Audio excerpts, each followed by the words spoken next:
Hello, I'm Simon Owens, and you're listening to The Business of Content, a podcast about how publishers create, distribute, and monetize their digital content. In today's episode, I'm talking to a journalist who left her steady job at Fortune magazine to launch a paid newsletter. Polina Marinova had the kind of media career that many journalists dream of. After a brief stint at a media startup, she landed a job at Fortune magazine and eventually got the role of head writer for Term Sheet, its daily newsletter on deals and dealmakers. After 6 years there, her resume and profile probably could have gotten her any mainstream media job she wanted. But instead, she left that steady job in March, in the beginning of a massive recession, to focus on her Substack newsletter full-time. The newsletter is called The Profile, and though she was running it as a side hustle while working at Fortune, she didn't debut the paid version until after she left. I recently interviewed Polina about why she decided to make the jump during such uncertain economic times, how she differentiates the free from the paid content, and her strategy for growing the newsletter's audience these past 6 months. Before we jump into the interview, I want to talk about my own Substack newsletter. It's not just a roundup of industry links, it consists of deep analysis of the media industry that you won't find anywhere else. Name any major news outlet, whether it's CNN, the New York Times, or NPR, and you'll find multiple editors and executives that subscribe to my newsletter. It's regularly linked to in Harvard's Nieman Lab and even recently made it to the front page of Hacker News. Find out why thousands of media veterans read it by signing up today. Go to simonowens.substack.com. That's simonowens.substack.com. Or just Google the words Simon Owens and newsletter. Okay, on to my interview with Polina. Hey, Polina, thanks for joining us. Hey, Simon, I'm excited to be here. So you're part of a wave of writers who have left their traditional media jobs to focus on Substack full-time. A few writers on BuzzFeed did this. Matt Taibbi left Rolling Stone. Andrew Sullivan recently did this with New York Magazine. He's probably the most high-profile writer to do that. What's your background in traditional legacy media? Absolutely. So I've been in traditional legacy media basically my entire career since I graduated from college. In college, actually, I interned at USA Today and CNN. So when I graduated, I worked part-time at both USA Today and CNN. And I did that for about a year, and then I really wanted to move to New York. So I applied for jobs, and I ended up getting an interview at a media startup in New York called Ozy Media, O-Z-Y. And at the time, I genuinely did not know what a startup was. I was just like, what the hell is a startup? Oh, okay. I looked it up. I saw that Fortune magazine had written an article about Ozy, and that's how I was like, oh, it must be legitimate if Fortune is writing about it. So I went for the interview. They liked me. I was super excited. I joined, and I was at Ozy. I guess that was kind of non-traditional. I mean, it was a media startup, venture-backed, which wasn't very popular in 2014. So I joined that. It had just launched, I think, a year before that. So it was pretty early on. And I stayed for about 6 months because they wanted to change offices and all these things happened. And I wanted to stay in New York. So I started applying for jobs again. And Fortune magazine had an opening for a social media. It was audience development editor. And so that was my skill set at the time. I really wanted to be a writer, but nobody was really hiring for that because in 2014, social media was all the rage. What was your dream job like when you looked ahead 20 years, or like whose career did you admire and want to be? So I really have always loved people's stories. So before I ever joined Fortune, Patty Sellers, who had been kind of at Fortune for 30 years, I looked at her career and I loved Most Powerful Women. And I just loved the fact that she had made a job for herself where she only profiled interesting people. And I was so like, you wanted to be like a long form magazine profile journalist. Yes. Uh-huh. Interesting. I was 22 at the time, I think, 23. So when I joined, I did social media, but I also made friends with all the senior editors, and I would just ask them questions and read their stories, and it was the best learning experience. And this was back when it was still owned by Time Inc. before Mark Benioff purchased it, or was that after? Mark Benioff actually purchased Time. Who purchased Fortune? Fortune is owned by a Thai billionaire. Okay. Yeah. All right. I got But my Time no. But magazines mixed up. they were sister publications under Time Inc. Uh-huh. Yeah. Yeah. I now that I remember that. Okay. So was it owned by the Thai billionaire, or was it still when it was Time Inc. when you were there? No, I had just joined. Yeah, 2014 it was Time Inc. Uh-huh. Okay. And so you eventually started kind of transitioning to writing, right? Yes. So I was still doing social media, but I started asking some of the editors if they needed help. So they would assign me little stories. The first story was actually assigned to me by Patty Sellers, and it was a profile of a former Olympian who now works at Google. And it basically explored like why Google has hired so many Olympians, what she was doing. It was just really cool. So I started writing a little bit and then fully transitioned. And what was your main beat? When I transitioned, it was entrepreneurship, and it was largely entrepreneurs and like venture capital a little bit, but it was early stage startups that I was covering. Then I transitioned to covering like Uber and Lyft and bigger tech. And then I started helping with Term Sheet, which is Fortune's daily newsletter. And then I took it over completely, which is very hardcore venture capital, private equity, all sorts of deal making every single day. And is that how you first started kind of get interested in newsletters? No, so I started doing Term Sheet in August of 2017, but I started my newsletter, The Profile, in February of 2017. I never thought about newsletters as like an income stream. The reason I started it was because I was a little bit bored. I had a little bit of time on my hands, and I liked long form journalism. And I was like, instead of me and my friends just texting back and forth some like really interesting profiles we've read, why don't I just put it in a single place where, all the interesting long form profiles I read that week, and I'll send it to family and friends. It was never started with the idea that this would become any sort of business. And actually, I think I started it. Yeah, I definitely started before I knew about Substack, but Substack, Hamish, one of the founders, reached out to me and said, hey, we're starting this newsletter startup. Do you want to be part of it? That's how I found out. So was it like what, on Tiny Letter first? It was on Tiny Letter, then it was on MailChimp, then it was on something called, oh my God, what was it called? It was another newsletter thing. And my problem with all of them was that 40% of the newsletters ended up going to spam. And I was just so frustrated by that. And then when I talked to people who use Substack, they were like, the deliverability is actually really good. If that's a problem for you, you should try it. So I did. So the Substack newsletter was called The Profile. What did it look like in those early days? It looked very similar, but my writing was very different. So I still have the Tiny Letter. Sometimes I look back at it and feel like, woof. But the first newsletters were exact same format. There's a little column at the top and then people to know and companies to watch. But the tone that I used was because I started it for family and friends. It was very, very casual and almost like juvenile in a way. It wasn't professional at all. I was just like, hey, like this is what I had for lunch. And literally, like one of the things was like, here's what I did today. It was very like personal update, personal newsletter. And then as I saw more and more people that I didn't know sign up, I changed the tone completely. So like in the early days, it was a little bit about yourself, and then you would just share some links to stuff you liked, or? Exactly. And then as it took on a more professional tone, what was like the main focus of it?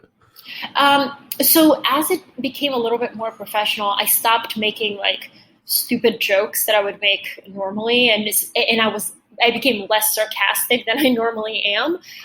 So I was like, if I'm a random person who subscribed to this newsletter, what do I want? And what I want is to learn at least one new thing from these various people that I read about. So I approached it from a place of, what do I personally want to learn this week? And through that, what will other people learn? And so give me an example. Like, what does that mean though? Exactly. So, okay. So, for example, let's say I read a profile on, I'm trying to think of like a recent one.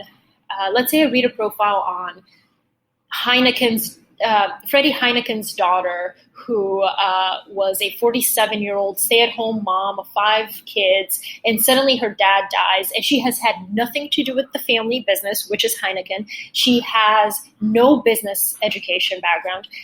And then suddenly she has a choice. Do I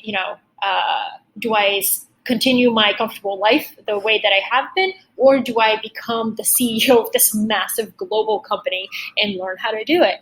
And when I read that story, I was like, what is one thing that you can pull out of there that will make people, one, learn and want to read more? So in the little description, I kind of like, the idea is like, here's what you'll learn. You'll learn how someone like that put in the right situation can actually thrive and make it even better than it was before under her father. So it's like a nugget of what you will learn from that story. So it's kind of like the newsletter for long reads, except very hyper-focused on personalities and profiles. Exactly. Yep. Mm-hmm. And so it was a side hustle, and I've written recently about the kind of thing that publications are grappling with whether to let their full-time journalists have newsletters and whether that's the equivalent of letting them have, a social media account, which obviously universally is allowed, or is it something more akin to allowing them to freelance for a competing outlet? What was kind of the philosophy that you kind of approached it and how your employer thought about it? So I read your post on that, and I thought that was actually spot on. I hadn't thought about the comparison between having a Substack and having a Twitter at the time. Okay, so this is 2017. There were a few people who had started, quote unquote, personal newsletters. Basically, I'm going to send this to my friends and family, and I'm going to tell them, here's what I worked on this week. You can read my stuff, right? So I knew a few people who had done it. But then when I went to my editors to ask them if I could do it, they basically said, one, why would you waste your time with this? And two, it could be a conflict of interest. And I said, how could it be a conflict of interest? And they said, you cannot create original content and publish it outside of Fortune. And I said, okay. So I came back to them and I was like, okay, but what if I curate it? Like, I will not create any original content. I will only curate like interesting articles, and I'll bring traffic to Fortune if I include articles from Fortune. But I don't think anybody took it seriously, including myself, because I never thought it would become this big thing. I just thought it would be a casual thing I did on the side, and that's what it would become. I never thought about monetizing or anything like that. And did it start to take off, like the newsletter, like on its own? It did. So to this day, I still haven't done any proper like marketing and advertising of it. It took off based on word of mouth and Twitter, where I would share it or other people would share it. And also one thing that I did while I was still at Fortune is I partnered with another newsletter called 1440, and we did a link swap. And that helped. And then one day, without me knowing at all, Ramit Sethi included it in his newsletter, I Will Teach You to Be Rich. And that has a ton of people. So one day I was literally sitting and I was still getting every email of every subscriber, and it was thousands and thousands of emails. And I was like, I don't know where they're coming from. But it was really cool. Things like that would happen. Yeah, he has a very passionate base. Yes. So you did these link swaps. I've been thinking about doing this with my own newsletter, trying to collaborate with other newsletters. Like sometimes like I'll interview and like I'm interviewing you, or I'll interview other newsletter people. They'll link to the episode, or, but I've never done anything like any kind of formal collaboration. What's the kind of thinking there? Because I'm kind of nervous to do it, because I wouldn't want to recommend something to my newsletter readers unless I like actually believed that it was high quality content. Yes. And so that would limit the number that I could actually approach, and then the number of those who would actually be interested in swapping would be even a smaller percentage of that. What's your kind of philosophy on that? Absolutely. And I would only recommend doing exactly what you just said. Only do it with people whose content you think highly of and that you yourself read on a daily basis. I would never. The only link swaps that I've done have been Morning Brew, which I genuinely read every day, 1440, which I read every day, and my brother-in-law's newsletter, which I love and also read every day.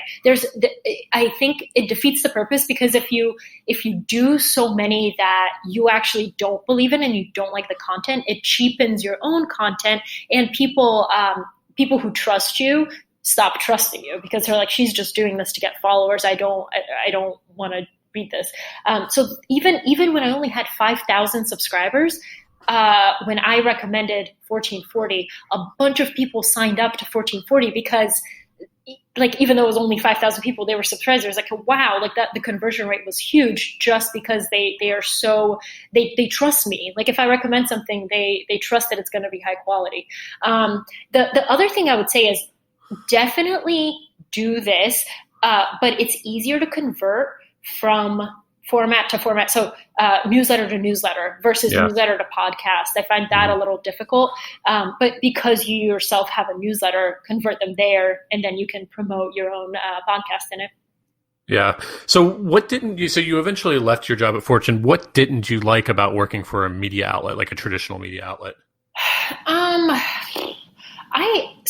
I really enjoyed my time at Fortune because it was one of the few places, I think, in media, if you were in the position I was in, which is writing a daily newsletter, I had so much autonomy. I mean, to the point where it's like I felt like I was working for myself, just at a larger media organization.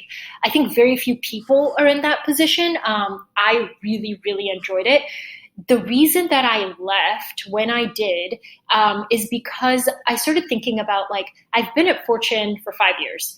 I literally learned everything I know there. I was 23 years old when I started. So I thought about, like, what do I always want to be here? Like, is there anything else I want to do? And with Substack, I saw that it was getting traction. I saw that more and more people wanted to read it. And I had all these ideas. I just couldn't do them because I was only working on the profile in the evenings and on weekends and on the subway. So I asked myself, like, what would this thing look like if I gave it 100%? And then I was like, yeah, but I really like my job. Do I want to give that up for something where I could completely fail? And the question that actually I couldn't get out of my head was, will I have learned more in 5 years if I stayed at Fortune in my exact same role, or did, something slightly different, versus doing the profile for 5 years, falling flat on my face, but will I have learned more? And I think that the latter is what I came to realize. And when did you start, like, actually thinking about pivoting to the newsletter full time? Like, what, in terms of the timeline? I started thinking about it in January, actually, and I kept going back and forth, and it was just, like, exhausting. So I made a list of things of what are my concerns, like, what am I scared that will happen of me not to do this. So one of the big reasons, actually, because I cover venture capital and entrepreneurship every single day, all these investors are talking about it's a 10-year cycle. There's a recession looming. Like, there's going to be a recession. So I was like, why would I leave my job right before a recession, not knowing about COVID, not knowing about anything? And this was January. So then I thought about it more, and then I just thought, like, okay, hold on. Well, if there is a recession, what makes me think that I'm going to be secure in my job at a media organization? I could get fired or laid off tomorrow. Like, it's not secure in the way that most people think it's secure. So then I started thinking about it. I gave notice. It took me a while. I gave notice in the beginning of March, like first week of March. This was still before COVID was, like, super, super serious. And then things got really serious. On my last day at Fortune was March 20th. And Cuomo said everybody has to stay home in New York on March 20th. That was, like, the first day. And that's when it hit me. I was like, oh no, my fear of a looming recession, like, this is it. This could become a depression. But what I found is actually, like, I think that people have more time to learn new skills and learn new things and read and kind of, I call it improving your content diet. Just after you've exhausted all the junk on TV and on Netflix and whatever, you're like, what are the things that I consume on a daily basis or a weekly basis that can help me with my career or personal development or things like that. And I like to think that the profile serves that need. And how did you make the announcement? Like, what was your big rollout? Yeah, so I announced it in Term Sheet in Fortune's newsletter, which they were very kind. Yeah, they were very kind to let me do that, because basically it's like I had to tell people. Normally when somebody does that, they tell people where they're going, like what their next job is. But because I'm not going to a different job or publication, I said, well, I'm doing this to start my own thing. So here is a link to the profile. And a number of people actually subscribe from that. And then also I announced it in my own newsletter. And I found that, I find that I didn't think this was true until I did it. I didn't think that when you announce something to the world, people kind of rally to help you. If they genuinely enjoy your work and they like you, I find that people want to support you, like wherever you go. It's not, well, she doesn't write for Fortune anymore, she must not be good. It's not like that at all. It's like, how can I help? And I found that really, really great. So you saw like a pretty decent response in terms of conversions and stuff from very early on. Definitely. And actually, Simon, it's really interesting. So I was trying to do the math before I left, right? So I was like, I sat down and I looked at the profile's growth over the last 3 years, and it was good. Like it was going in the right direction, but it was relatively flat. It looked like a flat staircase with like really long steps. But it was going upwards. And I sat down and I was like, I don't know. I just don't know that I can make it work. My goal was, can I replace my salary with this newsletter? And when I did the math and figured out just how many paying subscribers I would need to replace my salary, it seemed like completely inconceivable that I'd be able to do that with my current growth. But what you fail to account for is that once you leave, you're going to be 100% on this, and you can do original content, and you can do other things and events and things that I was never able to do while I was at Fortune. So I think that it's very clear in the growth. Literally on March 20th, after I left, the chart has gone exponentially, up into the right versus what it was before, just because I have the time to put into it. How much do you charge? I charge $10 a month or $50 a year. Wow, so so you're really trying to convert them at the $50 mark. Yeah, basically. Why? What's the thinking there? Well, no. So I think, first of all, it was a lot of conversations with Substack and talking to Hamish, one of the co-founders, on like what the right price is. He recommended $10 a month, $50 a year, actually, but I didn't listen to him the first time. So when I started it, I started experimenting with the paid version in January when I started thinking about leaving. So I had it at $10 a month, $100 a year.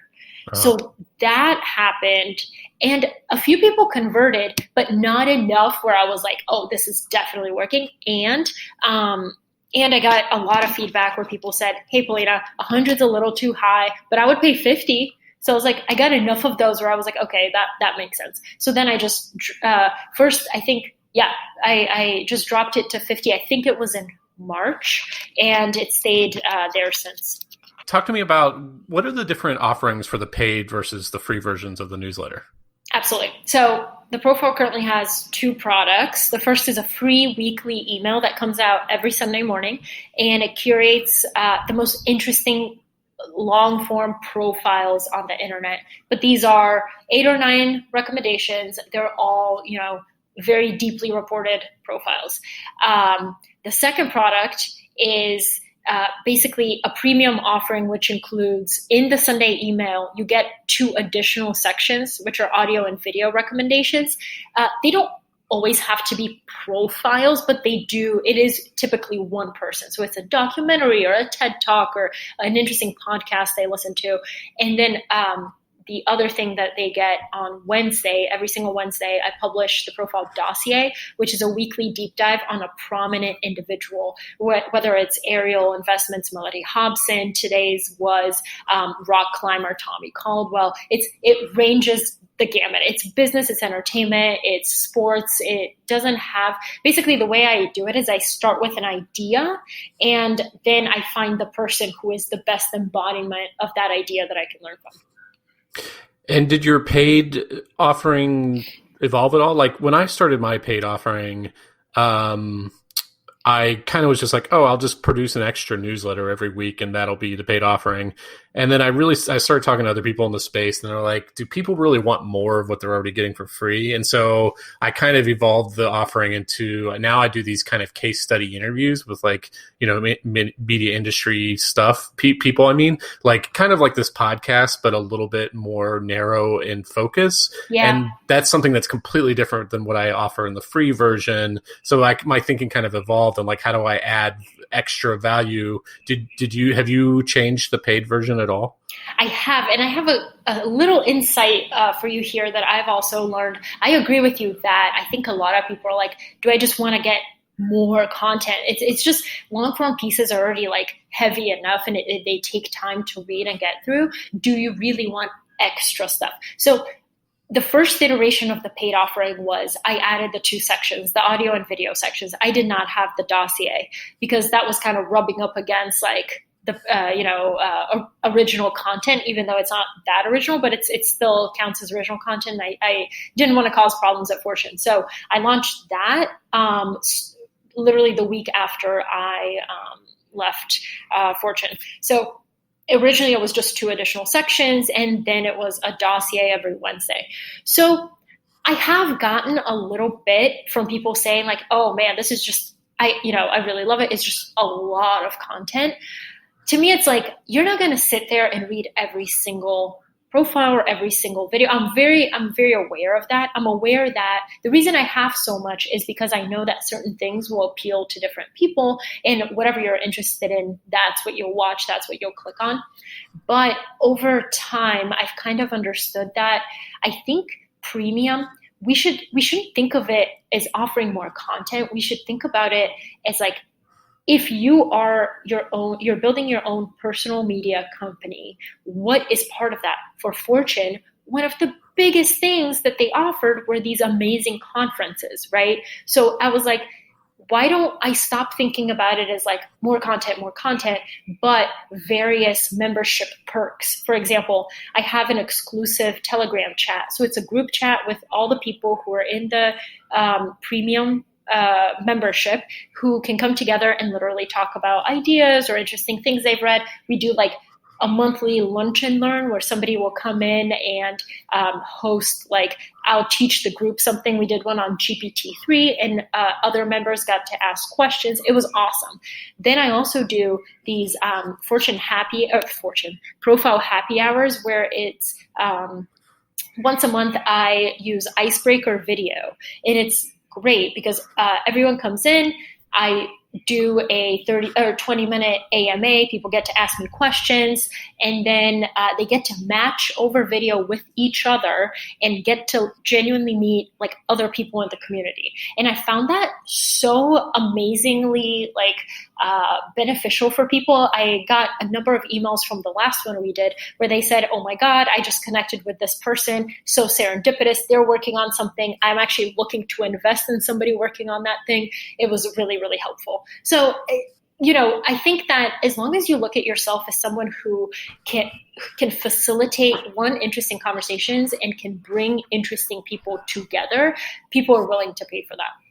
How many people are actually participating in the live events? Like, is it the majority of the paid subscribers, or is it like some small percentage? No, it's definitely not the majority. I did two, and it was kind of, it was my fault because I didn't notify people. I didn't give them long enough period of time to like mark it on their calendar or do something like that. Literally did it the day before and then 15 minutes before. So I got a lot of people saying I really wanted to come, but you didn't give me enough notice, which is something I'll definitely keep in mind for the future. But maybe 30 people showed up, but they stayed the whole hour. And that's a really small percentage of the entire community of paying subscribers. But also you run into issues with time zones. Sometimes, if I do it at 6 p.m., it's still 3 p.m. on the West Coast. It's, midnight in Europe. It's hard. Do you diversify at all beyond paid subscriptions? You mean in terms of revenue? Yeah. Yeah. So I've also done a sponsorship. A venture capital firm sponsored the free email, and I freelanced a bit, and also an interesting revenue stream has been licensing the content. So I had a media startup come to me. They recently launched, and they want to license 10 pieces for a certain amount, and I was happy to do that as well. Interesting. So what does your typical work week look like now? Oh, man. So basically, Monday through Wednesday, I work on the dossier. I read everything, I watch everything. I get really absorbed in this stuff, so it literally takes me hours. I put that together. I also try to think about original content that I can produce. I found that a lot of people a great way to bring people in and let them know about the profile is creating original pieces that can stand on their own. And then at the bottom say, hey, by the way, I have a Sunday newsletter. You can sign up here. So I did a series, for example, on small business owners and asked how they were dealing with the pandemic. And I interviewed them and I wrote it in first person. And I did 7 or 8 of them, published those as original pieces, and then did a roundup in the profile. So those take time. And then on Wednesdays, I use that day for whether it's podcast or talking to other people. I love, calling other newsletter writers or other content creators and asking them about how they've grown, what they're doing, and any new ideas. I recently did that, and now I'm working on a project with one of them, so it's really helpful. So Wednesdays are for that, and then Thursday, Friday, Saturday, I take for the Sunday email, and I just sit down and I read and I write, and then I read more, and then I write more, and then Sunday it comes out. So I guess my weekend, quote unquote, is kind of Wednesday and Sunday. Interesting. And so now that you've been doing it for a few months, how is your life different in a way that you weren't expecting? Or, I mean, what were some things you weren't expecting about trying to run this business, I guess I would say? The most surprising, well, it shouldn't have been surprising, but it is surprising thing is that it's constantly a battle in my head between trying to toggle back and forth between my brain as a writer and my brain as a business owner. It's really freaking hard because you're so used to only writing and not thinking about the business side of things versus, hey, I have to make decisions that will actually bring in revenue and increase subscribers and things like that. You can't solely focus on the content.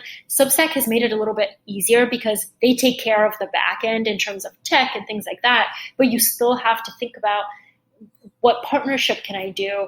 Who can I talk to? Who can I, all these things that at Fortune I never thought about. And also coming up with new ideas. You need dedicated time for that. And it's just, sometimes I have to be hold on.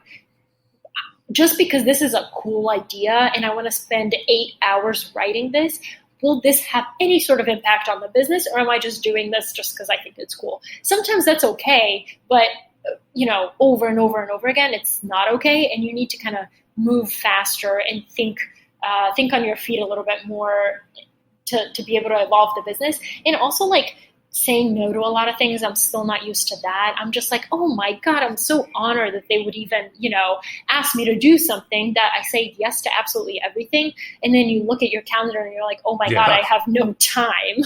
Yeah, no, nothing's worse than realizing that 3 weeks ago you booked up all your afternoon, and then all of a sudden it's the day of, and you were hoping to write, and you're oh my God, I said yes to all these phone calls. Exactly, and it's really hard to switch back to writing mode. Yeah, I mean, I feel I need at least a solid 2 to 3 hours of time to even get in the mode and be able to start writing. I can't write and then do a phone call and then write another hour. Exactly. And stuff like that. Exactly. Mm-hmm.